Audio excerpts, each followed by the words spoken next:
Хойд бол зорчилдохгүй баха. Яг зүгээр өсний сонголтоор бол тодорхой юм. Өөр байж мэднэ. Мэдээж би шинж чанар асуугаагүй л байсгүй дээ. Миний санахыг Зөрөлдөж болохгүй гэж хэн хэлээ? хэлж байна. Зүгээр би гол нөгөө бусад Монгол дээдсийн гэсэн үгийг ухтаа үдийн ойлгоогүй болохоор танихтай ингэж харьцуулаад үзэхээр зөрөлдсөн гэж одоохондоо хэлж болохгүй. Ер нь зөрөлдөж болно шүү дээ. Гэх гэсэн. Яагаад? Өөр хугацаа, өөр орон зайд төрсэн хүмүүс арай юм шиг өөрөөр хараад тэгсэн тохиолдолд бол зөрж олно. Бүгд эгээ ижил болчих бол тэр борлуудын альдадгаар хэн хөл болж, хэн гар болж, хэн толгой болохоо яаж ялгах юм? Тийм үү? Өмнө өрт мэдэх алавтай жамын үнэн мэдвэл зохой гэдэг нь байдаг ч. Өмнө бүрт эрхэн нэгддэггүй мэдээлэл гэж хэлмээр байна. Мэдээлэл гэж байдаг өнөөдөр би мэдлэг түгээгээгүй гэдгийг өгөр охогс тухай энэ бол ердөө үнэрлүүлээ татаж буйтай ижил. Мэдээлэг бол гүн сууж мөр үлдээдэг. Тос мэдлэг болгох хэсгээ өөрсдөө шийдэх болж дээ. Юун дээр явж байлаа? Сүнсний талаар ярьжсэн. Тэр ихч мэдээдэлгүй.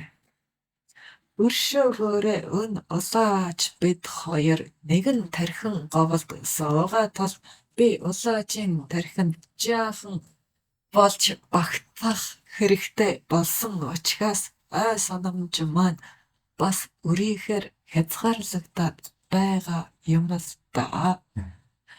Хэрв бүтэн хэмээрээ сүлвэл энэ хэд хоногт толгой өндийхэд тун хэцүү эффект үзүүлээд байгаа юм гэвч маргааш үргэлжлэн ирэх учраас бид балчрыгаа тэгж сэлтэмааргүй байна.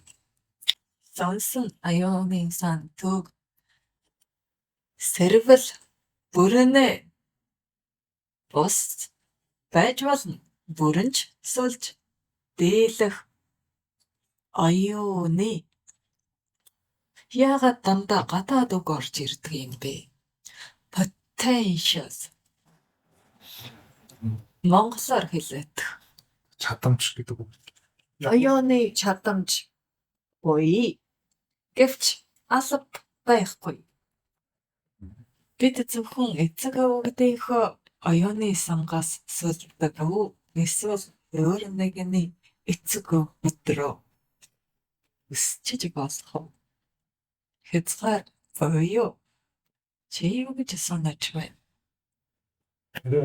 Мэдээлэл солилцсон тохиолдолд бол өөр сангас мэдээлэл татаж болох байна. Ухтаа зурсан нэг бол яах юм?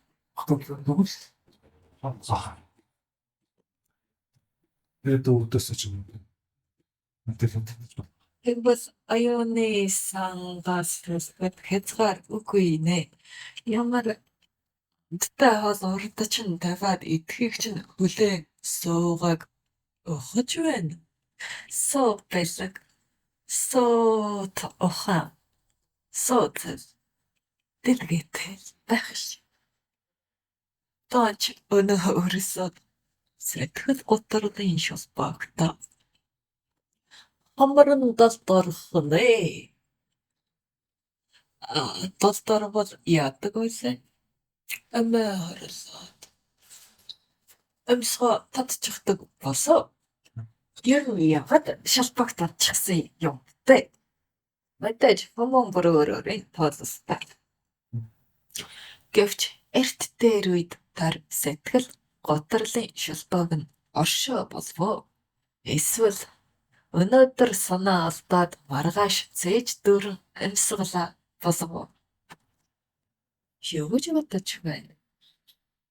Яг дээр үш гэсэн хуучин цаг үед энэ сэтгэл готрол гэх юм байх үед байсан баг. Гэхдээ яг өнөөдөр шиг ингэхдээ өгөөгүй болно. Тийм болсон. Байсанс байх. Гэхдээ шалбагт онсон хүмүүн ядаж босхын зэрэгдэлд хөтлөгдөх үү? Яг л амьсгал татхан татчил байг. Тийм үү? Тэгвэл энэ мэдээж дэвшээлийн эхлэл юм шигэ. Шалбагта хэвтэх завгүй бис хоосны төлөө үлэн хадааданда зохирогдож. За тэгээд бас элдв хар яхлаануудын гар хөл болоод байгаа өрсөд хэрэг шалбагт ундаг болтоо. Тэрийг хийж өгнө. Унах нь онжил байгаа өөр арга замаар босоод байгаа юм болов уу? Хямарч байсан. Үргэлжээ тэр шалбагта хэвтээд байдаг үрэг гэж байхгүй. Ямар нэгэн аргаар босоо тэмдчих. Эсвэл живэх амьсгал татах. Тийм үү? Ийм сонголтууд байна да. Тэгэхээр удаан хэвтэх тусмаас өнөрөө долдур төлөө шумбаж мэдэх юм. Ямар нэгэн аргаар босолоо гэхэд ямар аргаар гэдгээ тодорхойлохгүй бол хашаадах вэ? Хаанаас юу сүлэх вэ? Хэрвээ чи өөрийн сонсгол өөрийн эцэг өвөдийн аюуны тоослоос сүлэхгүй юм бол юунаас сүлэх юм? Юунаас сүлэх? Сүлэх гэж юм гэхгүй. Энэ тохиолдолд нэг гаргалгаа бол яг өөртөө төстэй нөхцөлтэй байгаа хүмүүсээс өдөрж ишэлж тэр хүмүүс яаж гарсан гэдэг нь полыг ажиг энэс гаргалгаа авч магадгүй. Өршөөгөөрэй үүнийг миний бодлоор би л босод руу нэлцэх доромгүй байна. Яг бусдын тоолыг сонсоос биз таньдээс ахыган аваад гэгэл биз. Босхойгоо өөрөө хийнэстэй. Харин ямар аргаар өөрөө зайтай. Харин өвөгдийн аюуны сонгоос сөлж хүртэж босох уу? Эсвэл хүрстэн жам бусын мохордлоос хүртэж сөлж босох уу гэдэг хоёр сонголт хоорондоо холилдож болох ч тусдаас үйл юм. Тусдаа үр дүнд хүргэн. Хүмүүн бүхэнд тулгардаг сонголт. Тэгвэл за тэр ариун сайхан өвгтийн тооллыг төшиглэх ухааны гэгээгээ яаж татуулах юм? За тэр нөхцөл миний ялж байгаа бол өөртөө ярьж эхлэх юм бол Өөртөө яриад эхлэх бол дараагийн шат гэж хэлмээр байна. Өөр нэг арга гэх юм бол байж болж байна. Тэнгэртэй өрс дэлхийдээ бүгдээстэй сүүнийхээ дээж өргөж юм, цааныхаа дээж өргөж. Тэрийг яаж ялган таних юм? Бүгдээсээ дагах ёстой гэж ер нь хэн наталсан юм? Эхний сэтгэл рүүгээ буцаж вэ? Хаа зааж бүгдээсэн юм бэ? Тийм. Гэдэг асуулт нь яг зүгээр энгийнээр одоо үзсэн бол яалч аав ээж юм уу эмээ уу надаас илүү тоолдог байгаа. Ямар нэгэн асуудал ямар нэгэн Гэвч хөрөстийн мохордол хүртэл өөрийн тоолол өөрийн арга суузал мөхтэй шүү. Тэгэл яг бүх энэ болж баггүй бас нацад бүхэн сүсэл арга гэрэн дээрэлцдэг. Тэгэл яах вэ их вэ гэж зөв. Гар гэрт чинь хөрдөл мохордол буй шүү. Яг тэр сэтлэр зүгээр тэр даавч гарах гэхгүй тэр сэтлэр өөрийн юмс нөгөө аюулгүй орон зай хаана яана гэх юм бодоод сүсэхө бод сэтгэлд одоо мөө гэх мэт. Тэгвэл яагаад ихэнх өрсөд аюулгүй орон зай гэж өөр газараас ирээд байгаа юм.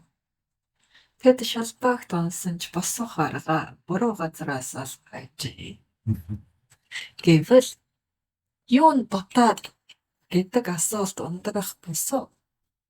Ухаан дотоолаа. Гэхэд ухааны ундрах чинь буцаад оюуны сан. Аюуны Гасал их аваа.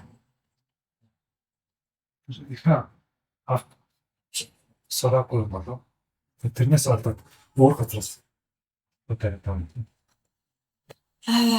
Санаа зовсдгүй очихноос. Тэгвэл хоочин сонс гэж юу юм бэ? Яс санаа бодож За урд өмнө сонссон мэдээлэлээр харьцуулж болж байна. За ямар мэдээлэл сонсон гэхээр сонсон намаас ууш ирээд нэгээс гэх мэт ингээд олон үед амьсгалтаар ингээд үгүй хүний зэрэгтэй дэвшээд гэж. за дэвшээд хүний зэрэгт хүрлээ.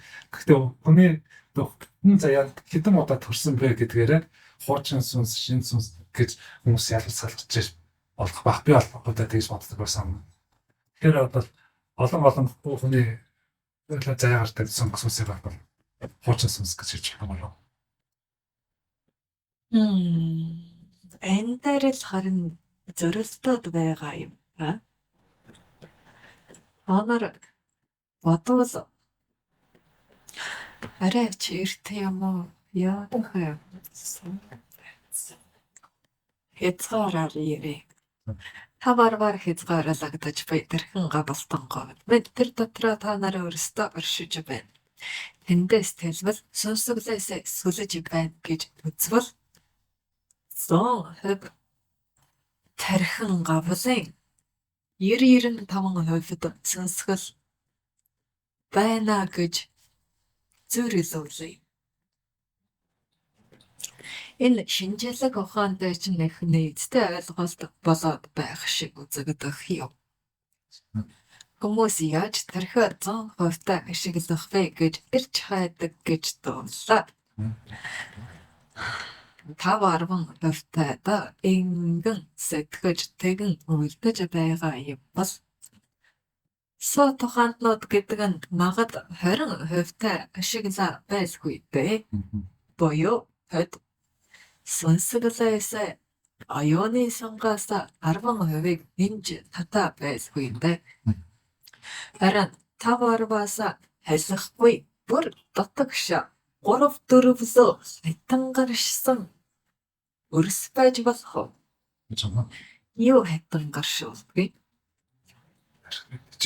Түүнийг ашиглахгүй байдал талих зоригдолгүй үхэнц дорой сэтэл үгүй сүг мэт эзэн эрхээ идэлээд байвал тэлэх бос мэдрэл алдаад мэдрэл гүйжээд дотогшоо хайтан гаршин шүү.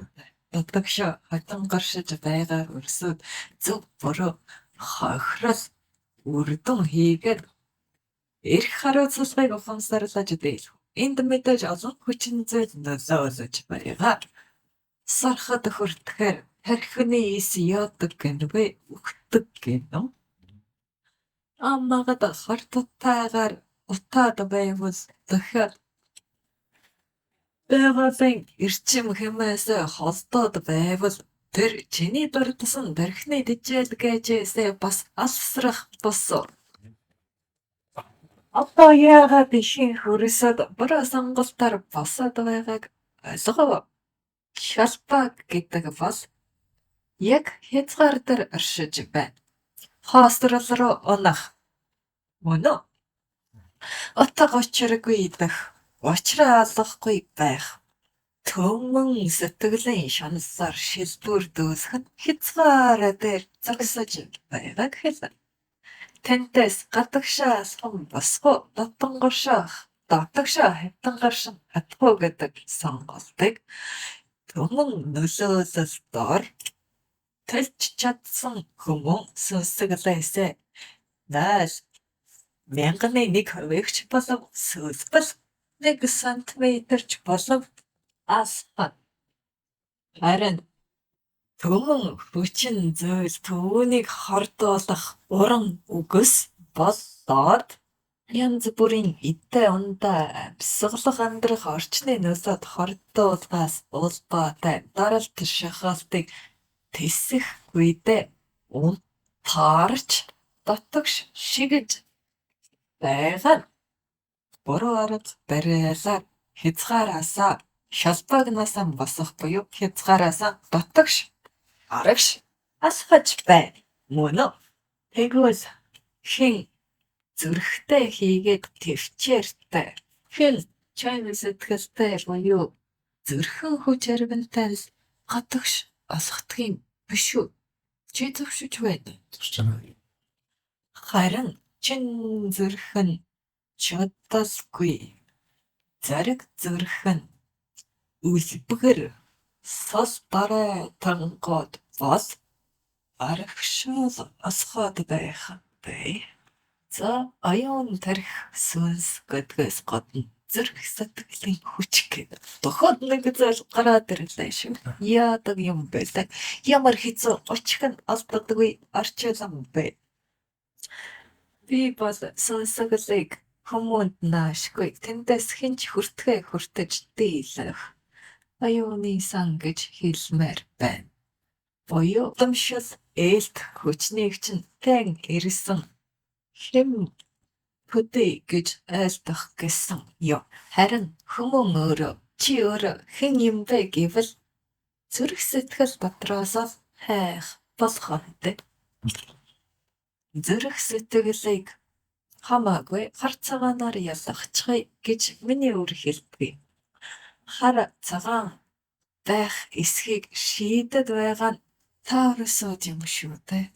Энэ бол та нарын заяагдсан язгуур эрхөө хариуцлага. Энэ гэдэг та юу гэж чинь цагаанаар нэг шүү.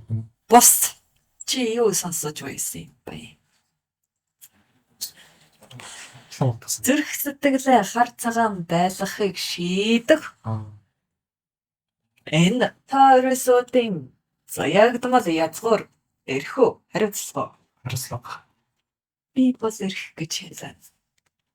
Хэдийгээр нэг заосны нөгөө талч хоёр талч гэлээ зүрх сэтгэлийн хувьд хэм байхаа чи сонгох хэрэгтэй. Харин босд нь хариуцлагын үүрэн. Буюу эрх эдэллээ гарсан үр дүнг биеэрч сүнсэрч удмарч хариуцдаг учраас өгöd бид хариуцлага үрхээр бочирлээ. Аюуны сан бүхнийг хариуцсан атгахан өрстэй эрхийг өгнө. Атга өрс чиний хэлдгээр дэвшээ дэрвэл хариуцагч болоод эрхэлж буй өрсөдөө тайван энэ ертөнцийн жам бүхий үлэнд эргэлт хэлбэрээр оршиж байдгийг тунхаглаа. Миний улаач намайг утгын алдаа хийж байна хэмээн бодож байвч би бол утга төгөлдөр айлтсан гэдэгтээ итгэлтэй байна. Яагаад гэвэл ард нь та өрөөсөө таних эрхгүй мэддэг гэж байгаа. Эрх нь хизээ үүсэх вэ гэвэл үүсгэл байлгүй. Тэгэхээр зөвхөн үлдвэ гэж бодож байвал сүнсэглээ сэрэй гэж хүсэж байвал зүрх сэтгэлээ хизээд нь намхтгож хизээд нь хүчирхэж Гэд дахиад эзэн бие гараад ирв. Яв. Гэхдээ үгүй. Зүрх сэтгэл өөрөө шийддэг. Зүрх сэтгэл хар цагааныг тэнцвэлдэг. Бүгд зүйтэйгээр шийдвэл хориг гэж орших оронзой алдах нь. Хараар бид яах гэж байгаа юм. Хатан гаршлаар бид яах гэж байгаа юм. Мухардлаар бид яах гэж байгаа юм. Энэ бол эргэлт зүй тогтоолын нэг хэсэг. Хараас цагаан, цагаанаас хар, гэрлээс сүүдэр, сүүдрээс гэрэл. Эхлэлээс төгсгөл, төгсгөлөөс эхэрэл. Юу? Тойрог буюу мөнхийн бодолгоо. Оршихуй буюу огторгын. Юу? энэ ч юм. Би бодож байна. Би зүйтэй үгийг тохируулаад байна. Огторгын зүйдэл жам. Тэлсэн хэмжээндэж нэг л хэмээр иргэн. Дотроо адил хэмээр өрнө. Бүх зүйлд бүх зүйл оршиж ойлгодон эргэлтэн. Заагаар би өндөрлөхийг хүсэж байна. Өвч өгмөн аравдаж онтарсодаг маш ихэнтэйгээр төрүүлэн бас маш ихэнтэйгээр эсэргүүцэл авах хэдиж би үүнд бэлэн байгаа гэдэг. Микрофон гэчээр өөрийн улаачийн үг хэлэх чадварыг ашиглан өгүүлж байна.